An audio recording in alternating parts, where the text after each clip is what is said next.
Nasia. I'm originally from Bangladesh, but I've been living here in Finland since the last 8 years. As a profession, I'm a UX designer. Interestingly, based on my UX designer's career, I actually came in touch with working with APIs. Currently, right now, I'm also working as a UX designer at Pikiasoft. My company mainly focuses on smartphone and smart devices recycling and upcycling technology. I'm working in Bendigo Adelaide Bank. I started my career as a developer working in utilities. My career has been fairly broad, but the technology principles have been the same throughout. So today I'm running the lending technology teams who are doing development of all sorts of new lending technologies, very much leveraging APIs and helping the bank and the bank's customers to make lending easy. I think certainly in the banking industry, trying to break down and componentize monoliths certainly is already a trend, but moving towards productizing APIs as well. So offering just a single API service or a set of services uh, to other financial service providers rather than you doing it all yourself. I'm actually a bit more different directions thinking because nowadays we are seeing this emergence of artificial intelligence. As for example, ChatGPT has been conquering the world and it's disrupting the way we have been treating technology or the way we have been using technology and other stuff. If this trends towards chat gpt is something like a new black thing, maybe our trends in apis would be also going over there, that incorporating more artificial intelligence wide strategy in their development and usage. Certainly, I think it's important to provide role models so that women can see other women in more senior roles. And I think it's important for men to see other women, to men to see women in senior roles, so that they can think of those women as candidates, and that's normalised. For people starting out, I think bringing in that talent pipeline as early as possible, and then keeping supporting them, giving them the opportunities, giving those stretch opportunities. It doesn't have to be a promotion straight away. It's giving exposure to lots of different types of experiences so that women can broaden their toolkit and provides their CV with more range to say, yes, I've done this before and I'm ready for that next role. As Natalie mentioned, that including the talents at the very early stage. And I believe now it's the time that you have to have skills in multiple dimension. What I have seen that with my experience that it's important that you have more multidimensional skills, like you are able to do and understand coding, you're able to do quality assurance, and you are able to do show your skills in leading product management and even with visuals. So I think about this talent acquisition and training, it's important that we don't put ourselves into one box and confine, but try to think about that. Can we achieve something and how much of that achievement I can make? What are you guys doing? I've been fortunate to be involved with a group called RoboGals, and that's where university students of engineering are actually going into schools and teaching young kids how to code. If you've got an 8-year-old looking at them and going, "Wow, they're an engineer, they're a woman." And they're doing all this cool stuff, and they're showing me how to code too. Then suddenly it puts it in their mind really early that this is something fun that I'm good at, and that could be a career for me someday as well. So that's one of the things that really excites me is that pipeline piece from right from primary school. Natalie, I think what you are doing is really amazing. From my part, what I have been trying to do is like objective type of help or like helping from behind.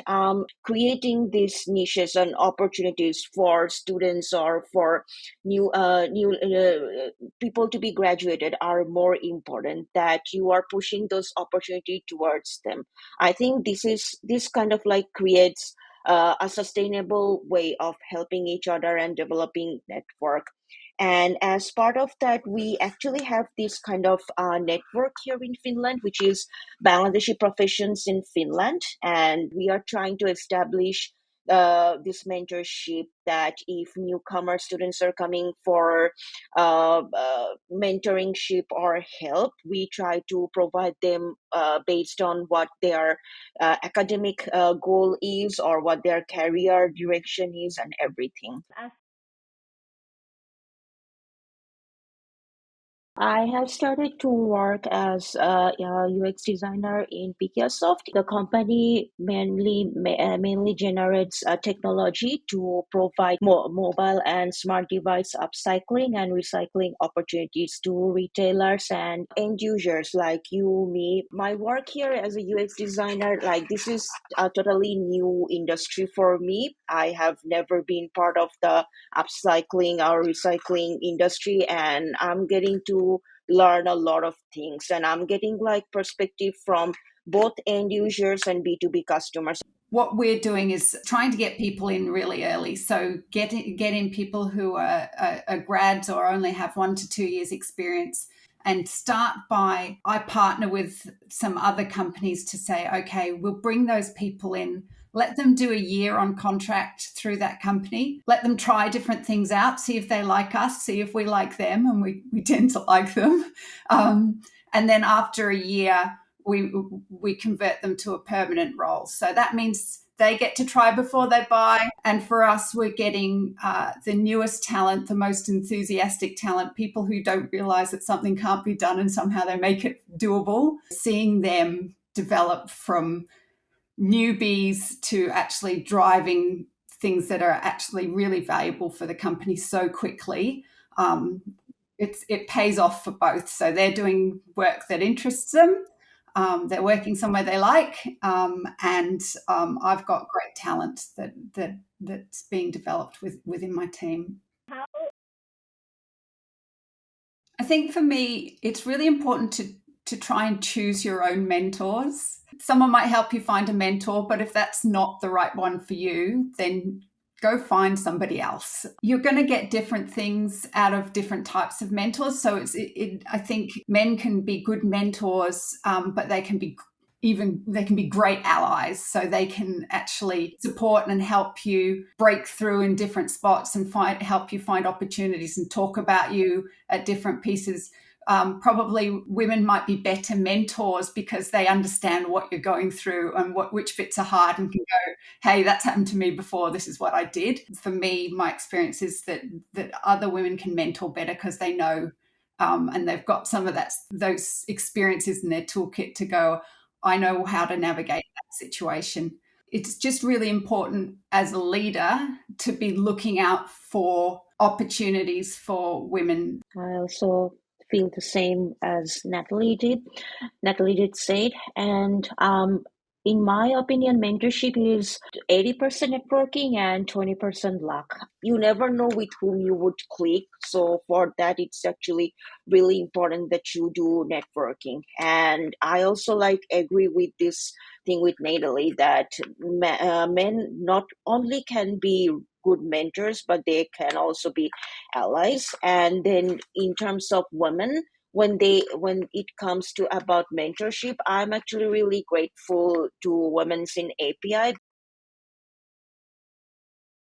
Do you know what I had when we've been looking at bringing in new developers? When I spoke about grads and associates, and I hadn't so much thought about UX developers, and Nadia's made sort of opened up my eyes and go, oh, of course, why aren't I pushing more of that, because it's an area that we need that skill. And so yeah, that we've got UI developers, but finding some people with a little bit of more of that creative talent as well as the technical talent. That's something that I'm going to look for a little bit more in the future. So she's definitely inspired me on that front. Thank you.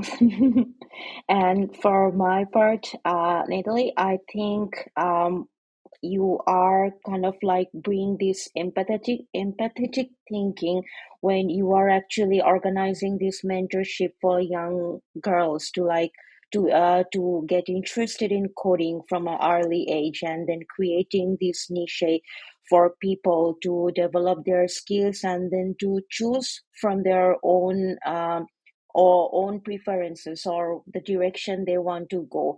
I think like this is really important that when we are actually mentoring people, we give our knowledge and guidance, but then again we give them the ultimate choice that would you take it or not.